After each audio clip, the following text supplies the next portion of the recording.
Balang ng Viva sa tambalan niyo ni Andre. Wala na po kasi sa project lang po talaga yan sa Girlfriend for Hire. So natapos na po yung Girlfriend for Hire. May love team din po kasi siya dun sa kabila. Yan. So, we're together in MTV, but yun lang. Wala na didn't go beyond that. Personal relationship.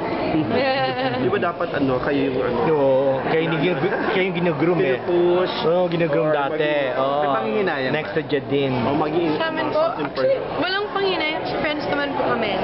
Friends pa rin naman po. Na hindi natuloy yung nag-grow yung love. Nag-grow naman yung love din pero hindi nagtuloy-tuloy. Parang gano'n. Hindi. Wala po. Kasi po, very thankful ako. More than sa paghahanap ng wala, mas masaya ako sa kung anong meron ako. So wala ka pang time for boyfriend Ngayon, medyo magiging hectic po yung schedule. Wow. Kaya After medyo BBB. mahirap po yung magkaroon ng love life. Okay, mas okay yung wala kang Alone. Alone, hindi. Mas okay yung meron akong time na mag-focus sa trabaho. Hands-on ka pa rin sa mga businesses mo? Yes po yung restaurant po namin ni Bella, Gastropub with Sila Neil. Wow. Yes po.